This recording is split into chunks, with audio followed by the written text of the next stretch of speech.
Et bienvenue à vous, chers téléspectateurs. Merci de partager votre soirée avec la nôtre. Bonsoir, Olivier Faure. Bonsoir. Ravi de vous accueillir. Premier secrétaire du PS, réélu haut la main par les adhérents socialistes la semaine dernière à la tête du parti. Je le disais, vous avez du pain sur la planche. On va en parler tout à l'heure, notamment avec Céline Braque d'Odoxa, qui nous révélera désormais tous les mois sur LCP le baromètre de l'opinion des Français sur les candidats. Mais l'actualité ce soir... Vous le savez, c'est la victoire d'un homme qui n'a pas du tout l'intention de jouer les figurants en 2022. J'appelle au rassemblement des écologistes, au dépassement du pôle écologiste, pour que nous allions ensemble jusqu'à l'Élysée, jusqu'à l'Assemblée nationale, pour une nouvelle pratique du pouvoir au service des citoyennes et des citoyens. Voilà, Yannick Jadot, il y a un peu plus d'une heure. Bonsoir Karima Deli. Bonsoir. Bienvenue sur ce plateau. Vous êtes députée européenne, Europe Écologie Les Verts. Vous n'aviez pas donné de consigne de vote au premier tour de cette primaire, mais vous avez appelé à voter Yannick Jadot au second tour. Donc vous avez plutôt le sourire. On vous demandera ce soir. Bonsoir Yann Verling. Bonsoir. Bienvenue, ancien secrétaire national des Verts, aujourd'hui conseiller régional MoDem d'Île-de-France. On va accueillir dans quelques minutes Raphaël Rémy-Leleu, qui est conseiller de Paris EELV et qui soutenait Sandrine Rousseau dans cette primaire. Mais d'abord, les résultats et le phénomène Jadot. Allez, on va lui donner ce mot-là sous la loupe de Stéphane Blakowski. Si j'ai bien compris, on l'accueille tout de suite. Bonsoir Stéphane. Bonsoir à tous et bonsoir Myriam. Si j'ai bien compris ce soir. Si j'ai bien compris, Myriam, Yannick Jadot a quand même bien du mérite d'avoir remporté cette primaire, parce qu'il partait quand même avec un énorme handicap, c'est que c'était le grand favori. Certes. Or, les Verts, on le sait, sont un parti progressiste, mais ils ont quand même leur tradition.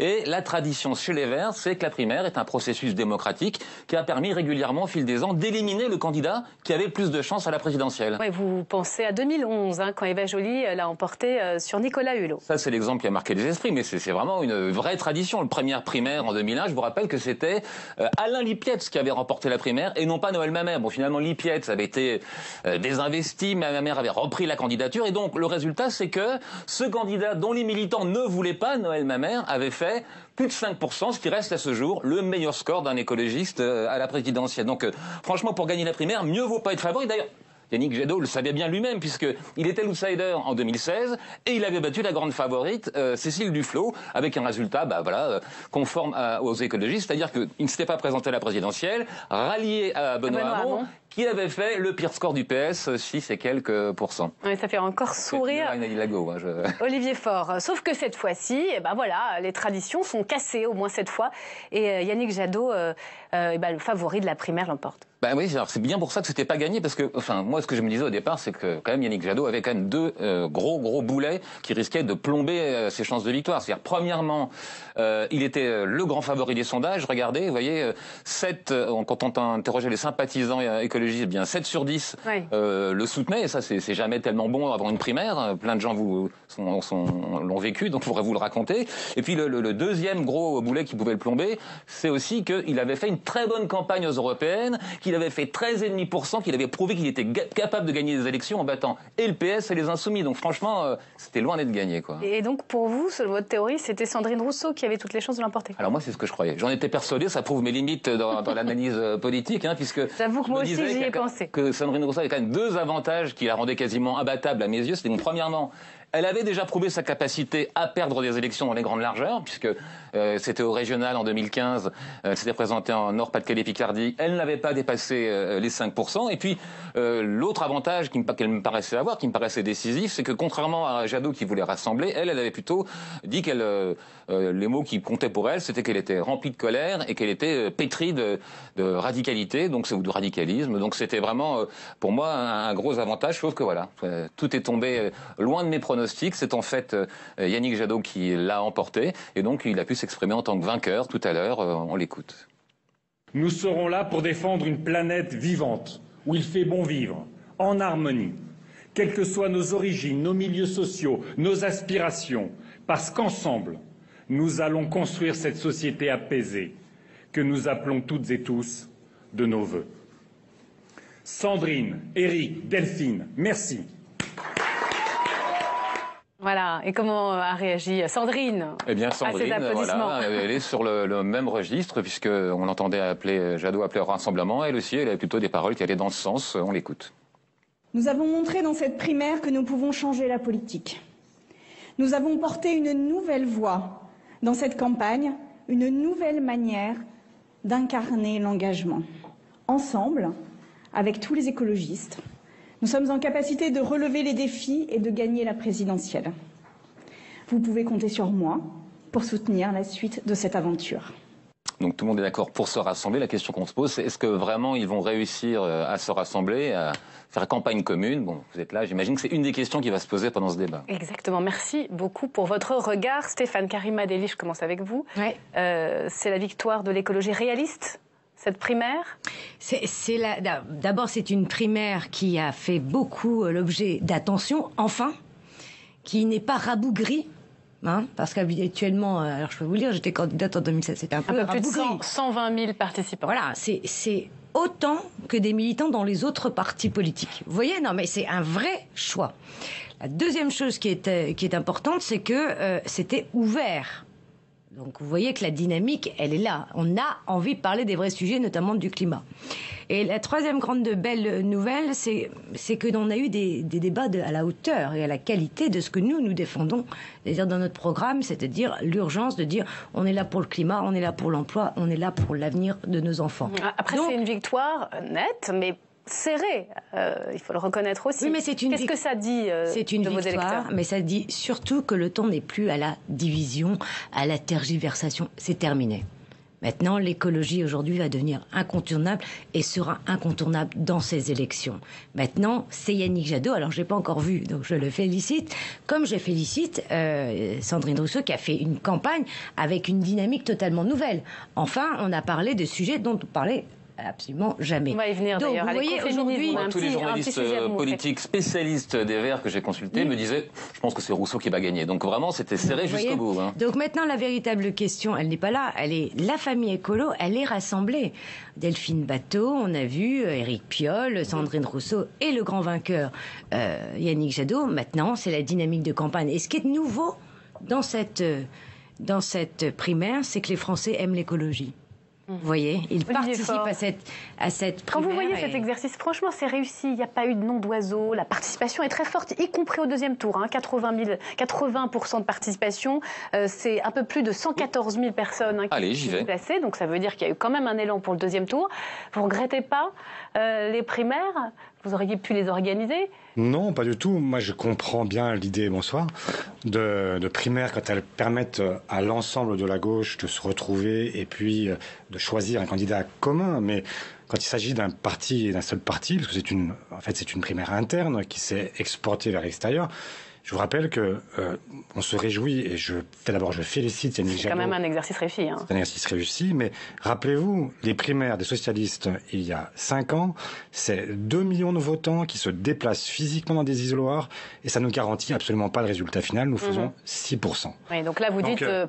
Attention à l'euphorie. C'est petits joueurs, les 100 000 pour vous. Non, c'est très bien. Et je suis pas là pour donner des leçons. Je dis simplement que c'est toujours le même problème, c'est que les primaires, ça a un effet qui est un effet loupe.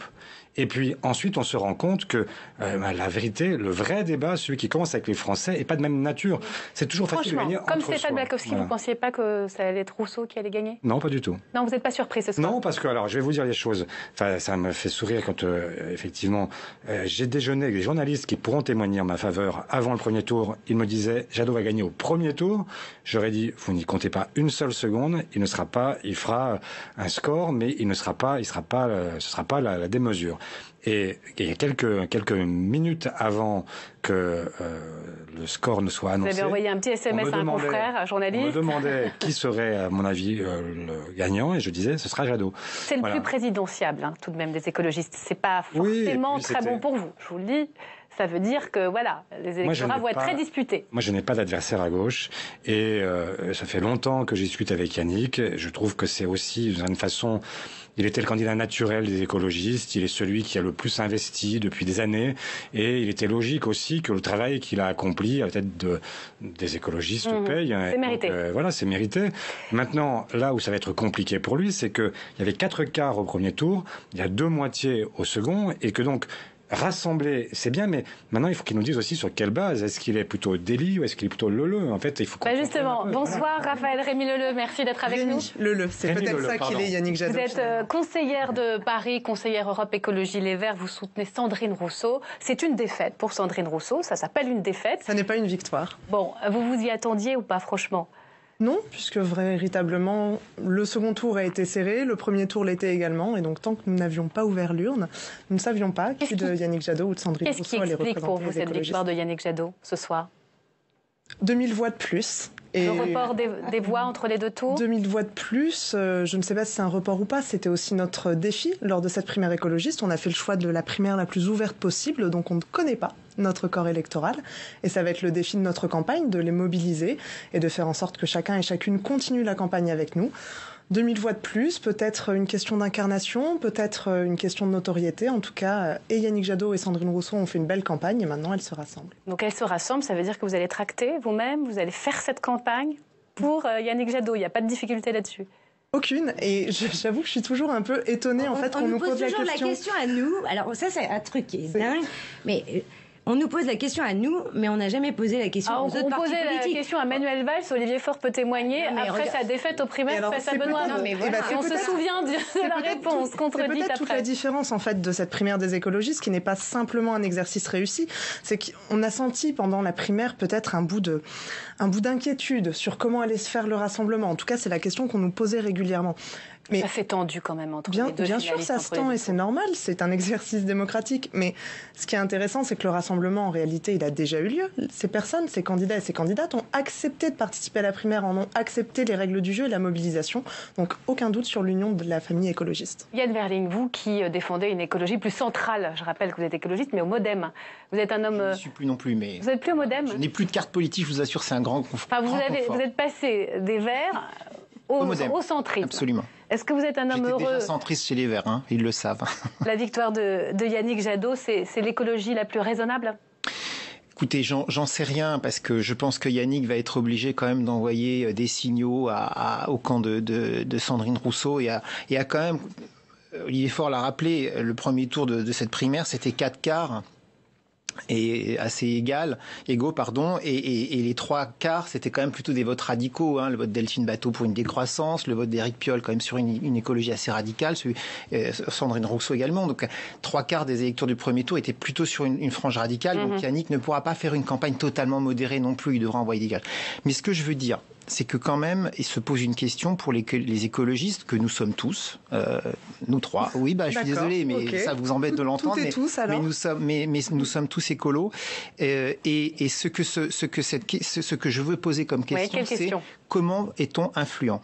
Le mode de scrutin de la présidentielle, il est très simple. Sont qualifiés pour devenir possiblement président de la République les 2 qui arrivent en tête. Quand on fait le score qu'on peut penser être celui que Yannick fera. Je lui souhaite de faire un bon score, mais grosso modo, il est assez éloigné de la possibilité d'être au second tour. La question, c'est comment on devient influent. Le présidentiel n'est jamais joué d'avance. Non, mais voilà. quand même. Ça, c'est bien. Une certitude, c'est que rien ne se passe jamais comme prévu. Dans l'irréalisme total, mais je pense que c'est quand même, aujourd'hui, dans la situation dans laquelle on est, on voit bien que pour les écologistes aujourd'hui, il est difficile d'être qualifié. Mais alors, qu'est-ce que vous lui dites ce soir? Rejoignez Macron? Non, je dis que le mode de scrutin n'est pas favorable à une candidature comme ça, de témoignage, dont on ne sait pas à quoi elle va servir à la fin. Ce qu'il faut se poser comme question quand on est écologiste, c'est comment on est influent. Donc moi, j'ai fait un autre choix, effectivement, que celui des Verts, c'est d'être influent auprès de gens qui peuvent potentiellement devenir président de la République. Et ça, c'est évidemment une différence.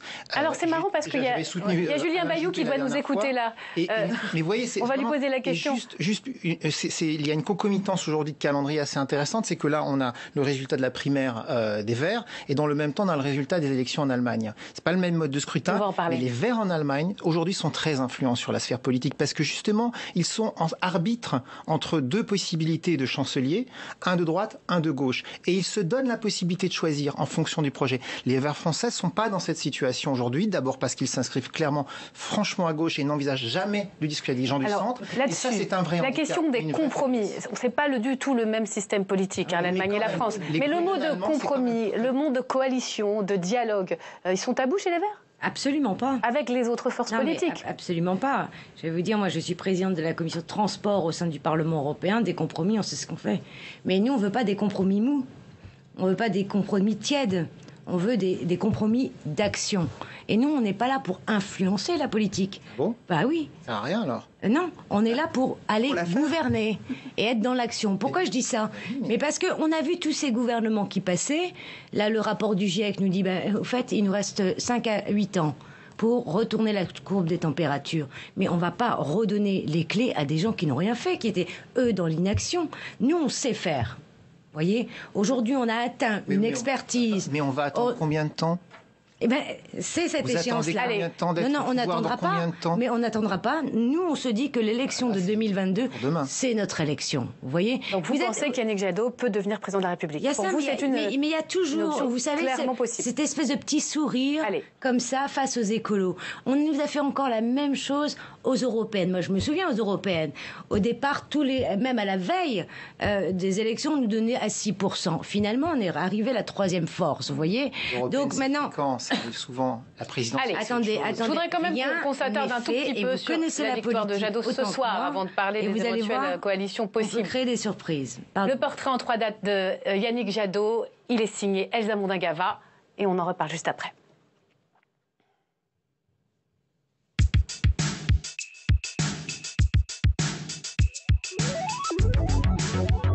Yannick Jadot, un portrait en 3 dates. En 2002, il s'engage chez Greenpeace. Yannick Jadot, c'est d'abord un militant. Il l'a martelé pendant la campagne. Ses premières armes, il les a faites au sein de la célèbre ONG. En 2009, le militant fait de la politique. À l'origine de la création d'EELV, Europe Écologie Les Verts, il est élu député européen lors du scrutin historique pour les écolos, qui remporte 16% des voix. 10 ans plus tard, c'est lui la tête d'affiche. S'il ne réussit pas à surpasser l'exploit de Daniel Cohn-Bendit, il atteint tout de même le score très honorable de 13,5%. En 2017, il gagne la primaire EELV, mais décide de se rallier à la candidature du socialiste Benoît Hamon. C'est la désillusion avec 6,36% des voix au premier tour. Aujourd'hui, Yannick Jadot gagne pour la seconde fois la primaire de son parti. Mais cette fois, il est bien décidé à partir seul en 2022. Bonsoir Julien Bayou, vous êtes à Pantin au siège d'Europe Écologie Les Verts avec Thomas Després. Est-ce qu'il m'entend? C'est Thomas qui fait l'interview. Oui. Allez-y Thomas, alors allez-y, on écoute vos questions avec attention. Bonsoir Julien Bayou, ce soir vous êtes un patron heureux? Oui, très heureux. On a organisé une primaire, on a fait le choix démocratique, on a été dépassé par le nombre de participants. Il y a une très forte participation même au second tour, une qualité des débats, du respect dans les équipes, alors que bon, on sait que ça pouvait chamailler. Des finalistes qui disent je soutiens l'écologie politique, bravo Yannick Jadot. Et puis nous avons choisi notre candidat pour l'élection présidentielle. On est en ordre de marche et on se lance dans la campagne avec l'objectif de gagner. Voilà, on veut porter l'écologie au pouvoir pour répondre au dérèglement climatique, au chaos social et puis à l'affaissement démocratique. Chez les écologistes, la surprise, c'est finalement qu'il n'y a pas de surprise pour cette primaire. Le favori l'a emporté. Et oui, le favori l'a emporté et pourtant il y avait quand même besoin d'une primaire parce que déjà c'est l'occasion vraiment de porter des débats dans l'opinion. On a eu des débats passionnants, de fond, exigeants. Je pense qu'il y a des gens qui ont entendu parler à une heure de grande écoute d'écologie comme jamais auparavant. Voilà, les énergies renouvelables font des emplois et par ailleurs nous rendre indépendants des monarchies pétrolières. Ah ouais, ça a été intéressant de pouvoir développer ces thèmes sur la santé, sur les services publics, sur la vision de l'avenir. l'écologie. Et là, maintenant, désormais, on a un candidat, Yannick Jadot, qui est prêt, qui est porté aussi par cette participation, parce que on a finalement, pour un membre de parti dans la primaire, on a 10 participants qui ne sont pas membres de parti. Et ça, c'est vraiment très fort, ça nous porte. Et donc maintenant, l'enjeu, c'est d'aller à l'Élysée. Sur notre plateau, ce soir, il y a le patron du Parti Socialiste, qui est Olivier Faure. Est-ce que vous lui adressez un message face à la caméra de rassemblement, rassemblez-vous derrière notre candidat Yannick Jadot? Salut Olivier, je t'ai écrit ce matin. Je me permets de te féliciter pour ta réélection comme premier secrétaire du Parti Socialiste. Et puis discutons à l'avenir, parce que je sais que toi aussi, tu as à cœur qu'on propose pour le pays une alternative au duel Macron-Le Pen, et un avenir pour le pays fait d'environnement, de justice sociale, de démocratie. On s'appelle et on discute. Le message est passé, merci beaucoup. Merci. Ensuite, lui demander sa réponse, discutons. Discutons. Voilà, Jadot Hidalgo. Mais la réalité, c'est que nous n'avons jamais cessé de discuter, Julien, Sandrine, Yannick, Éric, etc. Sauf que cette fois-ci, Yannick Jadot, il ne va pas se rallier au candidat socialiste. Il l'a fait une fois. Il ne le fera pas deux. Il le dit déjà. Mais je sais pas il a dit la même chose la dernière fois, et je ne sais pas ce qui se passera dans les prochaines semaines ou les prochains mois. Mais je ne cherche pas à spéculer. Ce que je sais, c'est que nous devons penser, et là on parlait de l'Allemagne, on doit aussi penser coalition. On doit aussi penser à un moment, comment est-ce qu'on fait pour gouverner? Qui peut penser ici qu'il pourra gouverner seul? Personne ne peut le penser. Oui, donc, il y a déjà 7 candidats dans la course à la présidentielle dans le bloc de gauche. Il y a des législatives qui suivront, et donc qui peut penser que avec des candidats dispersés qui sont 5, 6, 7 par circonscription à se disputer la même circonscription, est-ce que quelqu'un pense qu'au deuxième tour il y aura encore des gens de gauche pour être candidats face à la droite et à l'extrême droite? Donc il faudrait un sort de contrat de gouvernement pour les législatives, pour les investitures. Il faudra un moment passer à une discussion sur une coalition, sur un contrat de gouvernement, et je souhaite effectivement que cette discussion puisse se prolonger. Voilà, maintenant... Mais l'union de la gauche avec les Verts, c'est possible si jamais, par exemple, Yannick Jadot est en tête dans les sondages? C'est possible? Derrière Yannick Jadot? D'abord, d'un mot. Ne spéculons pas sur les sondages. Les sondages, je les vois passer, les semaines se suivent et ne se ressemblent pas. Moi, ce que j'avais dit il y a fort longtemps, j'avais dit il faudra un moment avoir un candidat commun à l'élection présidentielle. J'avais fixé un critère clair, l'offre qui serait celle qui avait la plus d'attractivité au moment de l'élection. Pour moi, le critère, c'était les élections municipales, départementales, régionales. Elles ont donné un avantage aux socialistes. Bon, les écologistes ont considéré que ça n'était pas du tout de leur goût. Ils ont préféré avoir un mécanisme de primaire que je respecte. Et donc, bon, pour l'instant, les chemins sont disjoints. On va les écouter, les écologistes. Raphaël, Rémi Leleu, il y a des choses qui ont été posées dans cette campagne par celle que vous soutenez, Sandrine Rousseau. On pense à l'écoféminisme, on pense à cette question de la nature victime, comme d'autres êtres vivants. Les femmes, les animaux, les racisés. Ce qu'elle a porté, elle parle d'engagement, différentes manières d'incarner un engagement. Ça doit se retrouver maintenant dans le programme ou dans les mots de Yannick Jadot?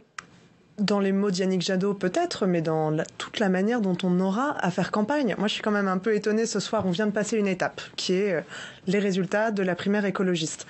Et on en est déjà à se poser la question d'un futur ralliement, de peut-être une coalition législative, etc., etc., ou même du fait de dire que les écologistes seraient là pour témoigner. Et si d'abord on faisait campagne? Et si d'abord on faisait campagne pour les présidentielles? Et si d'abord on faisait campagne pour les législatives? Et si d'abord on allait parler et affronter le premier parti de France qui est aujourd'hui l'abstention?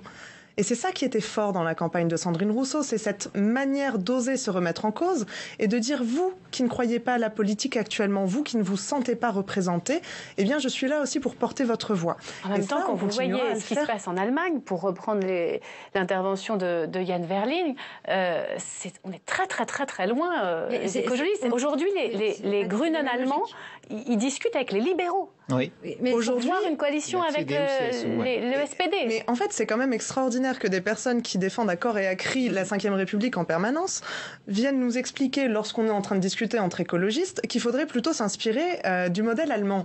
Ok, d'accord, passons au parlementarisme. Ok, on va pouvoir avancer dans ce sens-là, mais d'abord, il faut remettre en cause la Ve République, il faut introduire la proportionnelle, il faut un financement différent des partis politiques et des élus pour leur permettre d'avoir un travail différent, plus en phase avec les citoyens et les citoyennes.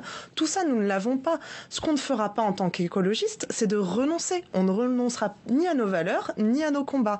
Donc si ce serait pour finalement proposer une offre politique un peu tiède, en se disant que c'est de ça dont la France a besoin, je crois qu'on ferait une lourde erreur. Il y a une urgence. Oui, et puis c'est très très mal connaître les Grünen. C'est ça qui est extraordinaire. C'est-à-dire les Grünen ont multiplié par 2 leur score, mais quand ils font un contrat de gouvernement, sur leurs fondamentaux, ils ne lâchent rien. Au point que même sur la question du nucléaire, vous voyez, Merkel dit, bah oui, on va sortir du nucléaire. Lorsqu'on voit la question aujourd'hui de la revalorisation des salaires, notamment le salaire minimum, ça fait partie des critères, vous voyez. Donc nous, on est pareil, au fait. Merkel, elle est de quelle couleur politique? Attendez. Merkel, elle est de la CDU, vous n'allez pas m'apprendre la vie 2 minutes. Sauf que eux, ils ne rentreront jamais dans des gouvernements de blabla sans résultat.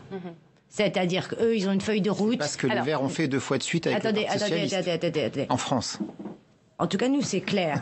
Nous nous engageons à une chose qui est assez simple. C'est que nous avons pris conscience de l'urgence climatique dont les plus faibles d'entre nous, notamment les classes populaires dont on ne parle jamais, sauf à la veille des élections présidentielles, sont les premières victimes. Nous, ce qu'on dit, c'est assez clair, et avec Raphaël, on est totalement d'accord. On part en campagne.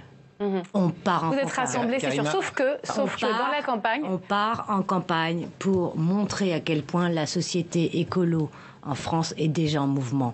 Les Français sont plus écolos que libéraux, je suis désolée. Sauf qu'il y a eu des propositions dans cette campagne. Les Français sont plus écolos que les populistes. J'en sais rien. Bien sûr, moi, je peux vous le dire. Regardez toutes les enquêtes aujourd'hui. La priorité des Français, c'est pas l'immigration et le problème des prénoms. Non mais on fait des débats sur ça. Si l'écologie, si tout le monde est écolo, l'écolo n'appartient plus aux écolos. On est d'accord. La véritable question, c'est que les Français veulent qu'on applique réellement de l'écologie et pas des conventions citoyennes climat où on se fait plaisir, on tape dans le dos des citoyens en disant bravo, merci. Faites-nous nos propositions. Bah finalement, on va prendre que 10% et encore. Alors je voulais vous interroger. Vous qui créez justement les déçus de la politique. Sur les frontières de ce rassemblement, mesdames, puisque ça y est, on est en campagne, on entend le message. Qu'est-ce qui va être repris? Peut-être que si Sandrine Rousseau n'a pas gagné cette primaire, c'est parce que certaines propositions ont pu faire peur. D'ailleurs, elle a assumé sur la fiscalité de dire qu'il y aura des choses qui ne seront pas agréables, elle l'a dit dans cette campagne. On va prendre un exemple, l'écoféminisme. Elle a mis ce thème-là dans la campagne, peut-être des précisions d'abord sur ce concept signé Marion Becker, avant de savoir si oui ou non il va se retrouver en 2022. Lier la crise écologique, la destruction de l'environnement et le patriarcat, en faire un même combat, c'est la thèse de l'écoféminisme. L'écoféminisme, le principe, c'est de dénoncer ce qui est au cœur de notre système économique et social, qui est la prédation. On est dans une forme de prédation, on prend, on utilise, on jette. Et on prend, on utilise, on jette le corps des femmes quand on les viole et quand on les agresse. On prend, on utilise, on jette la nature quand on prend des ressources et qu'on salit les océans à coups de plastique, ou quand on met du chlordécone dans les sols. On prend, on utilise, on jette aussi les corps des plus précaires dans la société. Encore peu connu et porté dans l'actualité par Sandrine Rousseau, l'écoféminisme n'est pourtant pas récent. Il est né en France en 1974, en plein mouvement féministe, inventé par la philosophe et militante Françoise Daubonne. À partir du moment où les êtres seront égaux, il n'est pas question que les femmes détruisent les hommes, il est question que de reprendre le pouvoir à ceux qui en ont fait ce que nous voyons, qui ont détruit la planète, qui ont fait de la démographie, de la procréation, ce fléau qui maintenant menace l'humanité elle-même. Et à partir du moment où nous aurons la possibilité d'arrêter tout ça, eh bien le pouvoir, nous n'en aurons plus besoin, nous l'enverrons promener et tout le monde aura le pouvoir parce que ce sera l'autogestion générale. Un objectif ambitieux et utopique, mais le mouvement n'avait pas pris en France. Il est réapparu ces dernières années. Il y a certains facteurs qui sont assez évidents, qui créent un terreau tout à fait propice. D'une part, depuis le hashtag MeToo, une sorte de regain, de renouveau du féminisme. D'autre part, avec la COP21, les marches pour le climat, le fait que la conscience de l'urgence écologique se soit répandue largement dans la société. Et un des intérêts de l'écoféminisme, c'est justement de chercher à penser conjointement ces phénomènes. Donc ça rejoint aussi une quête des mouvements sociaux assez forte actuellement, qui est la quête de convergence des luttes. ou la quête d'intersectionnalité. En revendiquant un écoféminisme politique dans cette campagne des primaires, Sandrine Rousseau l'a imposé dans le débat d'Europe Écologie Les Verts. Raphaël Rémy-Leleu, vous y tenez à cette approche-là, encore aujourd'hui, alors que c'est Yannick Jadot qui va porter vos couleurs? Il faut que quelque part ça traverse la campagne de la présidentielle. Bien sûr, il faut que ça traverse la campagne de la présidentielle, et pas que aujourd'hui, pas que grâce à Sandrine Rousseau. On a parlé de Françoise Daubonne, mais même il y a 1 an et demi, 2 ans, je ne sais plus, Karima, il y a eu une motion au congrès de LV sur l'écoféminisme qu'a voté, signé Yannick Jadot, qui l'a défendu. Enfin, ça n'est pas un problème, ça n'est pas un débat entre nous. Le fait d'analyser ce mécanisme de prédation, et j'adore la phrase de Françoise Daubonne qui dit « on voit ceux qui se sont accaparés le pouvoir et ce qu'ils en ont fait », c'est à ça aujourd'hui que les écologistes et les féministes, et j'espère bien les écoféministes, doivent répondre. Vous êtes écoféministe, Olivier Faure? Il y a des choses intéressantes dans l'écoféminisme, et c'est un courant de pensée qui n'est pas étranger. Simplement, moi, j'aime pas beaucoup le caractère systémique et de donner le sentiment qu'il y a des gens qui sont forcément victimes, d'autres qui sont forcément prédateurs, et que ce soit, enfin, il y a cette espèce d'esprit de système qui me gêne. Mais la réalité, c'est que dans les courants, y compris sur les études intersectionnelles, etc., il y a des choses qui sont à prendre parce que il y a des cumuls de handicap, il y a des cumuls qui sont effectivement à prendre en considération, et c'est pas neuf en réalité. C'est une pensée qui est aussi vieille pour l'intersectionnalité qu'Angela Davis, donc c'est pas du tout enfin on en fait un truc voilà. Après il y a il y a les études, la conscience qu'on peut avoir, qu'on peut prendre de phénomènes qui existent, et puis après il y a ce qu'on en tire sur le plan politique, et là j'ai plus de difficultés. Comment vous voyez ce concept-là? Vous y retrouvez aussi, Yann Verling? En tout cas, les messages qui sont portés, effectivement, on peut que les suivre, parce que on est dans un mouvement qui, lui, est absolument irréversible. Après, attention à parler à tout le monde quand même. Je dis ça parce que on est dans une campagne, il va falloir s'adresser à l'ensemble des Français. Donc c'est quand même quelque chose qu'il va falloir un petit peu développer. Et puis, mais bon, c'est pour ça que je pensais en fait que Sandrine Rousseau allait remporter cette primaire, parce que je pensais qu'il y avait quelque chose qui était de l'ordre de l'ère du temps, et que c'était le temps de porter ce genre de message encore plus. Vous êtes déconstruit, comme elle appelle de ses voeux certaines, voilà, les hommes, les femmes, à déconstruire leurs préjugés et prendre conscience des systèmes de domination. Ça vous parle? Oui, mais d'ailleurs, je pense que je le dis d'autant plus aisément qu'on aura plusieurs candidates à cette élection. Là, ce sera pas le cas pour les Verts, ce sera un candidat. Mais j'ai noté il y a pas très longtemps que quand on regarde l'histoire de la Ve République, sur les 5 postes les plus importants que sont le président du Conseil constitutionnel, le président de l'Assemblée nationale, le président du Sénat, le président de la République et le Premier ministre, il y a eu une femme seulement sur la totalité de la Ve République. C'est pendant un mois. Karim Adeli, vous aurez le mot de la fin. Donc c'est oui, quand même... mais parce que tout simplement... Le rassemblement aussi des approches entre Jadot et Rousseau. Votre état des lieux, c'est que la politique, elle était faite par les hommes, pour les hommes. Le temps a changé, maintenant nous sommes là. C'est pour ça que vous allez choisir un homme blanc de plus de 50 ans. Mais ça prouve bien qu'il y a quand même une contradiction, malgré tout, qui reste. Mais une contradiction. Non, mais... Parce que c'est exactement ce que vous reprochez. Vous considérez que les prédateurs sont plutôt les mâles blancs de plus de 50 ans. Vous savez, la pensée en système, c'est juste de la sociologie, en fait.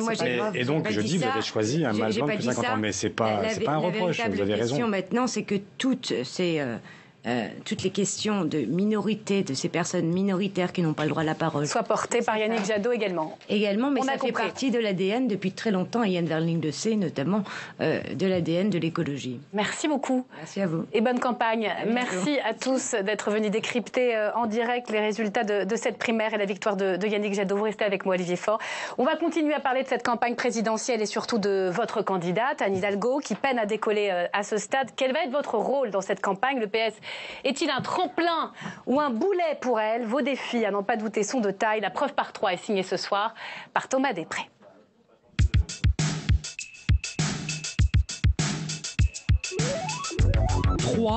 Comme 3 défis à relever pour Olivier Faure. Le 19 septembre dernier, à Villeurbanne, il est réélu premier secrétaire du Parti socialiste avec plus de 70% des voix. Un mandat tourné vers l'élection présidentielle d'avril prochain. Premier défi, mettre sur orbite la candidature d'Anne Hidalgo.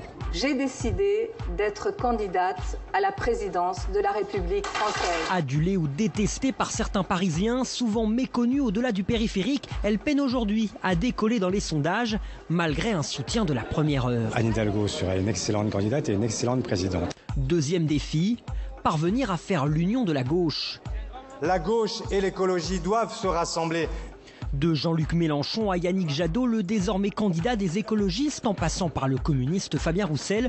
Une mission presque impossible, mais qui ne date pas d'hier pour Olivier Faure. Notre rassemblement n'est pas une option. Moi, je souhaite rassembler. À eux de rassembler. Enfin, le troisième défi d'Olivier Faure est plus symbolique. Ne pas voir disparaître le Parti socialiste. 5 ans après le renoncement de François Hollande, la déroute aux législatives et celle aux européennes. Le parti va-t-il remonter ou sombrer ? 40 ans après l'élection de François Mitterrand, là est peut-être le seul vrai défi. Alors je vous vois tous comme ça, si nombreux, je me dis que peut-être on n'a pas fait 6%. On va revenir sur ces 3 défis, Olivier Faure, mais j'accueille d'abord Céline Bracq. Bonsoir Céline, bonsoir. Directrice générale de l'Institut Odoxa. Pour notre rendez-vous désormais mensuel, le baromètre de l'opinion des Français sur les candidats. De ces 3 défis, Olivier Faure, relancer Anne Hidalgo, rassembler la gauche, ne pas faire disparaître le PS, lequel est le plus compliqué ? Tout est compliqué et quand je suis devenu Premier secrétaire il y a 3 ans, c'était un moment où on expliquait que nous avions déjà disparu et que rien n'était plus possible. Et puis nous avons repris notre bâton de pèlerin, nous avons stabilisé notre offre politique au moment des élections européennes, nous avons gagné les élections municipales à gauche. Nous sommes le parti qui est le principal parti à gauche pour les municipales, au départemental et au régional. Nous avons à nouveau fait cette démonstration. Et donc, l'espoir fait vivre. C'est pas l'espoir, parce que là, vous avez parlé... Vous avez des résultats électoraux. De sondages. Mais moi, je ne vous parle pas de sondages. Les sondages, ils se trompent tout le temps. En revanche, moi, je vous parle, mais je dis des choses franchement. En fait, la réalité, c'est que... En même temps... vous avez prévu... Mais non, vous n'avez mieux vaut qu'ils se trompent, parce que pour le moment, si on prend juste Anne Hidalgo, voilà, elle s'effondre entre 4 et 6% des intentions de vote. Vous allez nous dire... 4 et 6, vous avez Harris qui vous dit 7 et 8, vous avez tout et son contraire. Mais elle était à plus de 10 il y a encore un mois. Non, jamais. Elle était à pile à 10. Non, elle a eu des sondages à 10. Ce que je vous dis simplement, c'est que la vie politique ne peut pas être exclusivement dictée par les sondages qui sont une photographie virtuelle, alors que vous avez des résultats que personne ne commente et qui pourtant disent une réalité politique. Vous avez des résultats électoraux, c'était le temps des régionales et des municipales, on en a beaucoup parlé. On est dans la présidentielle et vous avez les yeux rivés, je le sais, comme d'autres responsables politiques, sur les intentions de vote. Alors on va essayer de comprendre pourquoi ça ne prend pas cette candidature Hidalgo, qu'est-ce qu'elle paye. D'abord, Céline, on n'est pas sur des intentions de vote, il faut préciser pour nos téléspectateurs. Alors je pense que c'est vraiment complètement idiot, pardon de vous dire ça comme ça, de dire les sondages se trompent tout le temps, etc. Les sondages, à un moment, ils disent... alors vous dites le contraire. Vous-même, je pense que vous les regardez, vous recevez des sondeurs, vous leur demandez de vous raconter la messe, etc.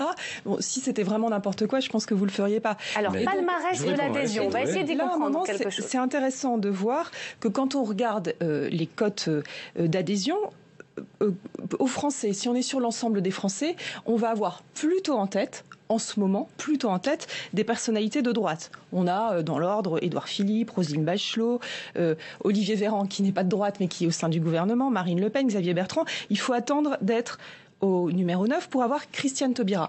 Maintenant, j'allais dire plutôt quelque chose de gentil, justement, c'est que ce que l'on voit, c'est que les mouvements, ils se passent plutôt à gauche en ce moment. Et auprès de ce qui va intéresser les candidats à gauche, c'est-à-dire auprès de leur base. Les mouvements en ce moment sont vraiment très clairement de ce côté-là. Plutôt les mouvements au sein des sympathisants. Voilà, exactement. Quand on regarde les sympathisants de gauche, on voit qu'on a des progressions très fortes pour certaines personnalités qui, il se trouve, sont candidates. On a une forte hausse pour Yannick Jadot, qui prend 12 points depuis le mois de juillet. On a une forte hausse pour Jean-Luc Mélenchon, plus 11. On a une forte hausse pour Anne Hidalgo, plus modeste pour Christiane Taubira, qui est moins évidemment dans la campagne, puisqu'elle a dit qu'elle ne se présentait pas et qu'il y a eu un espoir de beaucoup de sympathisants de gauche sur sa personnalité.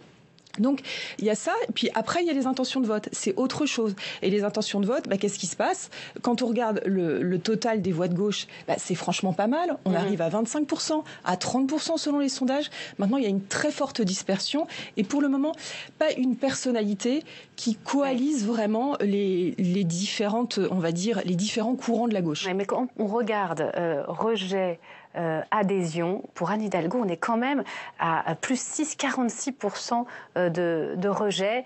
Ça n'est pas des intentions de vote, je le précise vraiment pour que ce soit bien clair. Mais tout de même, qu'est-ce qui ne marche pas pour le moment? Est-ce qu'elle paye, par exemple, cette annonce fracassante sur le doublement des enseignants, qui a mal été précisée, donc incomprise?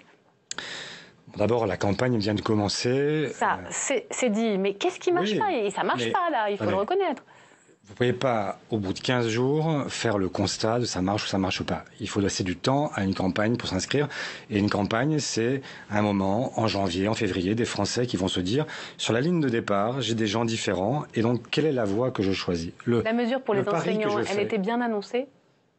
Moi, je pense qu'elle a eu raison de remettre au cœur du débat la question éducative, parce qu'on parle du coût de l'éducation. Mais moi, je vous demande quel est le coût de l'ignorance. Ces jeunes que l'on retrouve ensuite en bas des tours qui vendent de la drogue, ceux qui décrochent, ceux qui ne vont pas au bout de leur talent, c'est ce coût-là, pour la société française, il est Mais même gigantesque. Stéphane Le Foll dit que voilà, c'est des mesures catégorielles qui créent des sentiments d'injustice. Je comprends que Stéphane Le Foll soit candidat contre Anne Hidalgo, mais ce que je vous dis là, c'est qu'il y avait une évidence au fait de remettre au cœur du débat la question éducative, qui est une question centrale. Maintenant, il faut la préciser, il faut la négocier avec le monde syndical, il faut la négocier, voir quelle est la part qui va au salaire, la part qui va à la formation, la part qui va à l'embauche enseignant. Ça, c'est une question qui est devant nous. Mais oui, je crois qu'elle a eu raison de remettre cette question-là au centre. Je vais vous poser la question autrement.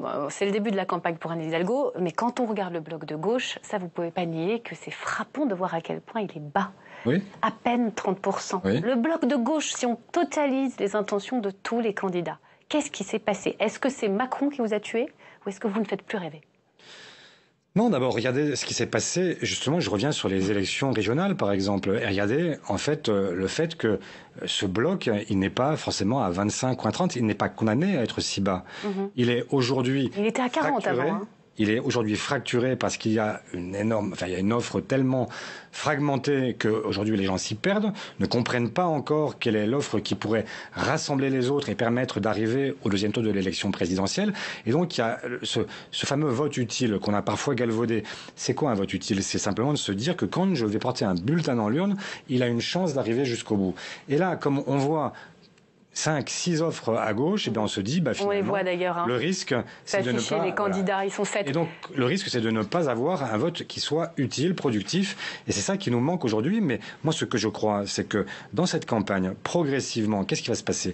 Je sais bien que le bruit le dispute à la fureur, et qu'aujourd'hui, on met en scène des débats qui sont les plus caricaturaux possibles, où on oppose les gens qui sont le plus opposés. Mais les Français, à la fin, ils sont pas allemands, ça c'est vrai. Mais à la fin, ce qui se demandent, c'est, ils ne se demandent pas qui choisir comme meilleur opposant Emmanuel Macron. Ils se demandent comment on va faire, qui est le plus crédible pour gouverner pendant 5 ans. Et ce que je crois profondément, c'est que Anne Hidalgo, elle est celle qui peut, à la fois sur le fond, par ses propositions, mais aussi par l'équipe qui l'entoure, cette fameuse équipe de France, des maires, de présidents de département, de région, elle est en mesure de gouverner et de mettre en œuvre cette République sociale et écologique. En termes de crédibilité, on va revenir à Odoxa et à ce baromètre sur l'exécutif. On parle à nouveau, non pas d'intention de vote, mais d'adhésion ou de rejet. On constate que sur Emmanuel Macron, là aussi, ça bouge. Oui, alors là, on est sur une cote de popularité classique, c'est-à-dire est-ce que c'est un bon président, est-ce que c'est un mauvais président? Alors, ce qu'on peut dire d'abord, c'est qu'il y a une majorité de Français qui considèrent que c'est un mauvais président. C'est-à-dire qu'on a 58% des Français qui disent non, c'est pas un bon président. Et d'ailleurs, à gauche, ils sont beaucoup plus critiques, les sympathisants de gauche, à l'égard d'Emmanuel Macron. Maintenant, avec 42% et une progression de 3 points, on peut dire qu'il fait quand même quelque chose qui est remarquable par rapport à ses prédécesseurs, c'est-à-dire il a un score qui est bien supérieur à celui de François Hollande à la même époque, qui était, me semble-t-il, autour des 15-16%, bien supérieur à celui de Nicolas Sarkozy, qui était autour des 30%. Donc ça veut dire que, pour le moment, on a un président qui a été très fragilisé au moment de la crise des Gilets jaunes, au moment des grandes grèves, un peu au début de la crise du Covid, mais qui a plutôt repris des forces et qui aujourd'hui est assez solide, et ça explique aussi pourquoi en intention de vote, pour le moment en tout cas, c'est lui qui est le moins titillé par les différents opposants qui commencent à faire campagne. Vous lui tirez quand même votre chapeau, parce que être à ce niveau de popularité quand on est sortant, c'est quand même historique. Ça dépend sur quoi il faut tirer le chapeau. Sur sa politique, certainement pas. Sur le fait qu'il ait su rester et être résilient par rapport aux crises qu'il a traversées et être en situation de pouvoir se représenter et de l'emporter, évidemment, ça prouve qu'il est un politique aguerri. On pensait qu'il était l'homme d'une vision, mais qu'il était peu politique. Et la réalité, c'est tout l'inverse, c'est qu'il n'a pas eu de vision, mais c'est un politique qui se défend de ce point de vue assez bien. Petite question, on voyait les 7 candidats, vous nous avez parlé de l'union de la gauche, que vous croyez toujours possible tout à l'heure, lors du débat sur la primaire des Verts. Vous avez vu que Ségolène Royal se posait la question. Rien n'est exclu, dit-elle. Qu'est-ce que vous lui répondez? N'y va pas? Mais je veux plus répondre à tous celles et ceux qui font part de leur mauvaise humeur à un moment donné. Je comprends que Ségolène Royal soit déçue et je le suis pour elle aussi parce que elle ne méritait pas de faire 2%, mais et c'est une dame qui a porté d'abord avant d'autres, y compris la question écologique au premier plan, Elle a donc inspiré beaucoup de la vie politique française sur la démocratie participative. Elle a eu des intuitions avant d'autres. Et ce n'est pas à lui rendre justice que de la mettre à 2%. Maintenant, en même temps, il faut aussi à un moment être... Enfin, c'est un peu, je veux pas que la politique égotique, c'est pas possible. Il faut qu'à un moment, on soit dans la transmission. Il faut qu'elle passe la main à des gens qui, justement, derrière elle, vont pouvoir porter le message. Donc, on a compris le message. On voudrait rapidement, avec vous, Céline, terminer sur la droite, et notamment sur Éric Zemmour. Qu'est-ce qui se passe au niveau adhésion-rejet? Alors, Éric Zemmour, pour simplifier, on voit que c'est une bombe médiatique et c'est aussi ça qui fait qu'on le voit dans tous les médias, il est énormément sur les réseaux sociaux. Notre partenaire Dentsu Consulting voit que c'est la deuxième personnalité dont on parle le plus après le président de la République. Donc vous voyez, ça fait une espèce de bombe médiatique. Maintenant, quand on regarde justement, quand on prend un petit peu de recul et qu'on voit sa popularité, et puis ceux qui l'aiment et ceux qui l'aiment pas, sa popularité, il a une position honnête mais pas exceptionnelle. Il est 13e, à peu près en milieu de tableau dans notre cote d'opinion. Il est même pas si populaire que ça auprès des sympathisants de droite. Et surtout, c'est quelqu'un qui est extrêmement rejeté. C'est-à-dire parfois, on entend tellement parler d'Éric Zemmour qu'on a l'impression d'avoir une France complètement zemmourisée. C'est pas le cas. On a 59% de personnes qui disent je le rejette, je ne l'aime vraiment pas du tout. C'est beaucoup plus que des personnalités comme Marine Le Pen ou Jean-Luc Mélenchon qui sont elles-mêmes déjà pas mal rejetées par une bonne partie des Français. Merci beaucoup Céline. Il peut pas gagner selon vous, Éric Zemmour? Au secours. Enfin, franchement, vous imaginez cet homme? Non. Heureusement, la France n'est pas ça. Ce n'est pas une France rance, une France qui... pour moi, c'est juste... je n'ai même pas de mots. Quand je l'écoute, je me dis, mais d'où vient-il? De quoi parle-t-il? Nous sommes dans un pays qui est fortement métissé. J'en suis moi-même l'illustration. Je suis eurasien. Je suis 100% français. Et je ne comprends pas qu'au XXIe siècle, il y ait quelqu'un qui vienne encore nous expliquer une France qui n'a jamais existé et qui porte des valeurs qui... je ne sais pas d'où... franchement, je ne sais pas d'où il sort. En fait, il me fait... On verra déjà s'il est candidat. On verra déjà si vous restez avec nous. Je ne pense pas, d'ailleurs, qu'il aille aussi loin qu'on le prédit parfois. On verra ça. Merci Olivier Faure, vous restez avec nous. Merci beaucoup Céline Braque. Et on se retrouve le mois prochain pour un nouveau baromètre au Doxa. Est-ce que vous savez qui était à l'Assemblée aujourd'hui? Eh bien, vous allez le découvrir tout de suite. Dans ma journée à l'Assemblée, Clément Perrault a suivi une invitée mystère et tous ses admirateurs. Regardez. Beaucoup de journalistes aujourd'hui à l'Assemblée nationale pour attendre une personnalité inattendue dans ce lieu. Je vous propose de découvrir qui. Vous la reconnaissez, Line Renaud, 93 ans, mais derrière le sourire, c'est un sujet grave qui l'amenait à l'Assemblée. Elle est venue y défendre une proposition de loi pour que chacun puisse choisir sa fin de vie. Si notre vie nous appartient, il doit absolument en être de même pour notre mort. S'il vous plaît, votez ce texte le plus vite possible. Merci. Pendant que Lynn Renault parlait, on a pu voir de l'émotion, de l'admiration dans les yeux des députés. Et juste après l'intervention, chacun y est allé de son selfie avec la grande dame, preuve que Lynn Renault a aussi ses fans à l'Assemblée nationale. Je vous avoue qu'aujourd'hui, j'étais un peu l'enfant qui a rencontré son idole. J'ai beaucoup d'affection pour elle, beaucoup d'affection aussi pour toutes les causes qu'elle a pu défendre tout au long de sa carrière. Et puis Lynn Renault, c'est quand même un monument français. C'est les mots du cœur. Nous, on a souvent des mots politiques et elle, c'est vraiment les mots du cœur et ça fait du bien d'entendre ces mots. Beaucoup d'émotions, beaucoup d'humanité, un message très poignant qui, je l'espère, sera relayé. Cette proposition de loi que Lynn Renault est venue défendre à l'Assemblée, elle est l'œuvre du député Liberté et Territoire Olivier Falorni. Olivier Falorni, pourquoi avoir fait venir Lynn Renault à l'Assemblée aujourd'hui ? Parce que c'est une femme qui est engagée sur le sujet depuis très longtemps, qui a une voix qui porte, et elle souhaitait venir ici dans le temple de la démocratie, là où se vote la loi, pour dire qu'il faut maintenant une loi pour une fin de vie libre et choisie. Cette proposition de loi a peu de chances d'aboutir d'ici la fin du quinquennat, mais Lynn Renault l'a confirmé, elle a l'oreille sur ce sujet de Brigitte Macron, et elle peut espérer, peut-être, en faire une promesse de campagne du candidat Macron. On va suivre ça de près. Merci beaucoup Clément Perrault. On accueille à présent nos affranchis. Chaque soir, vous le savez, 3 chroniqueurs, 3 partis pris. Ce soir, Jean-Rémy Baudot pour la politique de France TV Info, Fanny Guinochet, journaliste économique que vous écoutez tous les matins sur France Info, et la carte blanche de Martin Blachier sur l'épidémie. Nos affranchis, les voici. Bonsoir et merci d'être avec nous comme chaque mardi soir. On commence avec vous, Jean-Rémy. Samedi, journée de rentrée pour tous les marcheurs et dans les rangs de la majorité, vous avez noté certain optimisme. Oui, un optimisme de certains proches d'Emmanuel Macron, de certains députés. Imaginez, c'est la première rentrée de septembre qu'ils ne se font pas engueuler sur les marchés, donc forcément ça les marque. Essayons d'ailleurs de comprendre. Une rentrée plutôt, je dirais, bonne sur le plan sanitaire. Martin pourra nous en parler. Le rebond de l'épidémie n'a pas eu lieu. Sur le plan de l'économie, le chômage poursuit sa baisse. Je crois que Fanny en parlera aussi. On se rapproche des niveaux d'avant la crise. Côté popularité, le dernier BV à mai, Emmanuel Macron à 46%, plus 6 points. Le président est même apprécié par la moitié des socialistes, la moitié des écolos, la moitié des LR. Il est en moins mauvaise posture que ses prédécesseurs. Enfin, sur le plan politique, vous en parlez, l'offre est très éclatée, division de la droite comme de la gauche. C'est peut-être une bonne opération pour les macronistes. C'est ce qui fait en tout cas qu'un pilier de la majorité me disait, certains actuellement marchent sur l'eau. Ah oui, alors carrément marcher sur l'eau. C'est vrai que bon, sur le papier, c'est plutôt pas mal.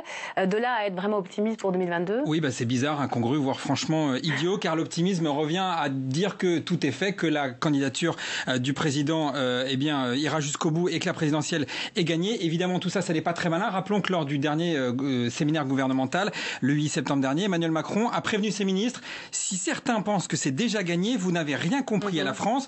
Dans l'entourage d'Emmanuel Macron, on s'alarme. Ils sont nombreux à enjamber l'élection, me confirmait un très proche du président. Un autre visiteur du soir me disait, ils oublient l'étape fondamentale, se faire réélire. Bref, certains semblent oublier qu'un bon sondage, ça ne fait pas évidemment des intentions de vote. Au fond, de vous à moi, je pense que c'est encore plus grave que ça, car si certains au sein de la Macronie imaginent avoir gagné, c'est qu'ils n'ont pas compris pourquoi ils ont remporté 2017. Certes, le candidat Macron a fait ce qu'on pourrait appeler une bonne campagne, il a su répondre à une demande politique, il a incarné un renouveau, mais en fait, c'est la chute de la maison Fillon, c'est la déroute de la gauche, c'est la faiblesse de Marine Le Pen qui porte Emmanuel Macron à l'Élysée en 2017. Donc, des macronistes optimistes aujourd'hui, peut-être, naïfs et insouciants, probablement, arrogants à n'en pas douter. Dis donc, vous les voyez parader, vos collègues marcheurs à l'Assemblée ? Je ne sais pas s'il parade, mais enfin c'est vrai. Une chose qui est vraie, c'est que Macron a toujours d'abord été fort de la faiblesse des autres.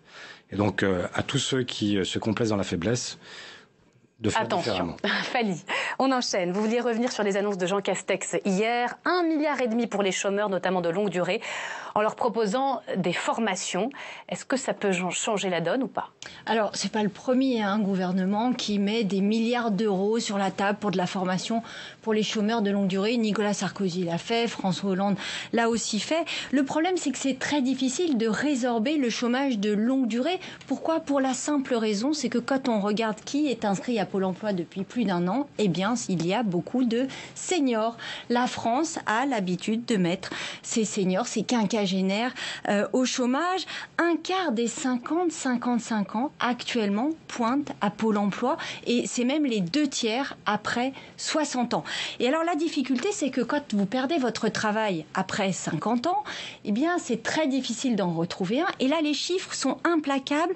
Vous mettez 759 jours, c'est-à-dire plus de 2 ans à retrouver un job, et encore souvent, ça n'est pas un job pérenne, ça n'est pas un CDI, alors que pour les autres catégories, c'est 335 jours, donc moins d'1 an, c'est la double peine. Et dans la crise, ce sont encore les seniors qui sont les premiers poussés vers la sortie. Effectivement, il n'y a qu'à regarder toutes les grandes entreprises, Orange, Airbus, Michelin, dans leur plan dit de sauvegarde pour l'emploi, eh bien, il y a des mesures, ce qu'on appelle des mesures d'âge, c'est-à-dire des dispositifs qui poussent vers la porte de sortie ceux qui se rapprochent de la retraite. Ces grandes entreprises ont été par ailleurs aidées pendant la pandémie et c'est tout le paradoxe, le tabou français et j'ai envie de dire le véritable scandale. Il y a une mission parlementaire à l'Assemblée qui vient de présenter des propositions d'ailleurs sur l'emploi des seniors. Oui, c'est pas vieux, ça date du 15 septembre. Et alors sa conclusion, c'est qu'il est urgent de changer les représentations et les stéréotypes associés aux travailleurs expérimentés. Ça a l'air de rien, ça fait des années qu'on le dit, mais effectivement, si on regardait les seniors avec leurs avantages, si on arrêtait de les voir comme trop coûteux, comme peu malléables, mais plutôt comme ayant de l'expérience, comme capables d'avoir de la résilience, de s'adapter, d'être autonomes, notre économie s'en porterait que mieux. Mais pour ça, il faut accepter de changer de logiciel, de changer nos mentalités. Ça n'est pas impossible, ça prend un petit peu de temps, ça demande un effort de tous et notamment des entreprises et ce ne sont pas les milliards d'euros déversés pour des énièmes plans seniors qui vont changer les choses. On n'a pas tout essayé ou c'est trop tard? Là, franchement, François Hollande, on se souvient, le contrat de génération, ça n'avait pas marché. Cette histoire est un scandale. Et si vous pensez une seule seconde que effectivement, en fait, vous avez déjà un quart des gens qui ont plus de 50 ans, entre 50 et 55 ans, qui ne retrouvent pas de travail ou qui mettent un temps infini à en retrouver. Et là, quand je lis ce que dit Édouard Philippe, qui va être l'aile marchande de la Macronie pour le prochain quinquennat à nouveau, puisqu'il va créer son parti et être le soutien principal d'Emmanuel Macron dans la campagne présidentielle, lui, il propose de passer à 65 ans l'âge légal de départ à la retraite. Vous vous rendez compte ? 15 ans pendant lesquels, en fait, vous avez des gens qui vont traîner leur misère, qui vont être brinque-ballés d'un petit boulot à une aide et qui vont finir pressé d'atteindre simplement l'âge légal pour pouvoir avoir une retraite à taux plein. Enfin, c'est quand même une histoire de fou. Oui. Et donc là, il y a quand même quelque chose. Ça mérite un grand débat. Est-ce que c'est par l'allongement de l'âge de départ ou ça mérite notre engagement plein et entier pour se battre contre cette réforme. Alors, on va passer des seniors aux plus juniors avec vous. Martin Blachier, déjà, un bravo parce qu'il vous écoute ou quoi, Jean-Michel Blanquer? Vous nous parliez la semaine dernière, la fermeture des écoles. Vous disiez stop, faut arrêter. Seuls les Covid+ doivent rester à la maison. Il va essayer quelque chose. Heureuse coïncidence. Vous nous parlez ce soir de cette date du 30 septembre qui va concerner tous les 12-17 ans. Exactement. Jeudi, le pass sanitaire devient obligatoire pour nos adolescents et c'est dans la continuité parfaite de notre stratégie depuis le début de la crise. Par exemple, nous sommes le pays d'Europe qui a le moins vacciné notre 4e âge, mais qui a le mieux vacciné nos adolescents. Cocorico. Nous avons même été jusqu'à séparer les vaccinés des non-vaccinés lorsqu'il y avait un cas positif dans les classes des collégiens et des lycéens, potentiellement laissant les vaccinés prendre un petit peu d'avance sur le programme et certains non-vaccinés décrocher. Rappelons aussi que nous avons été un pays qui a fermé pendant 1 an les universités et un chiffre qui prête attention quand même, qu'on vient d'entendre, c'est que dans les derniers mois, il y a une enquête qui a montré que 30% des 18-24 ans avaient eu des idées suicidaires. On peut dire en effet que les jeunes ont payé et continuent de payer pour les plus âgés. Est-ce qu'on sait pourquoi le pass sanitaire est étendu aux ados pour les sorties extrascolaires? Alors il y a une donnée qu'on a, c'est le ministre de la Santé, Olivier Véran, qui a donné ce chiffre. Il a dit que le pass sanitaire avait réduit de 30% la circulation virale dans la population. Impossible de savoir d'où vient ce chiffre, personne n'a su me dire. Je ne sais même pas s'il est réellement possible de faire ce calcul, je pense même que non. Alors aller extrapoler l'impact qu'aura l'extension du pass sanitaire chez les ados, là personne ne s'est risqué à avancer un chiffre. J'ai aussi entendu dire que c'était pour que les ados se vaccinent et du coup qu'ils ne soient plus évincés des classes. Donc en fait on les évince des classes, on leur met le pass, on fait une espèce de cercle infernal. Ou alors c'est de l'équité, de l'égalité. C'est pas parce que Il n'y a pas de raison que tout le monde ait le pass sanitaire et pas les adolescents. Les seniors ne seraient pas contents. C'est pas parce que pendant 1 an ils n'ont pas eu de vie sociale et que de fait ils vont très mal qu'il faut qu'il n'ait pas le pass sanitaire. La règle doit être la même pour tous, le pass pour les ados. Ouais, vous semblez clairement dire qu'on est trop dur avec les jeunes dans cette crise sanitaire. Exactement. Je pense que c'est même une des révélations clés de cette crise, en plus du télétravail qui fonctionne et des vaccins ARN messagers qui vont potentiellement pouvoir guérir le cancer, le sida et d'autres infections. Je pense effectivement que la place des plus jeunes dans la société est un des sujets qui a émergé pendant cette crise. Je citerai simplement que 30% des jeunes ont eu du mal à se nourrir pour des raisons financières pendant la crise. Est-ce que c'est nouveau ce phénomène? Non, ce n'est pas du tout nouveau. Si on revient aux chiffres de Santé publique France de 2018, on voit que les étudiants sont 2 fois plus déprimés que les retraités. Dans la même veine, j'ai regardé dans la littérature et on voit que la France est un des pays du monde où le transfert financier des plus jeunes vers le plus âgé est le plus élevé, avec le Japon, qui est un pays de jeunes comme on le sait.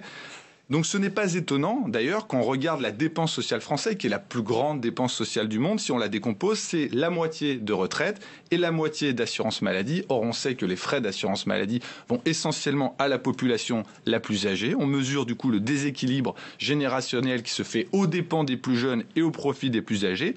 Dommage que ce débat soit totalement absent.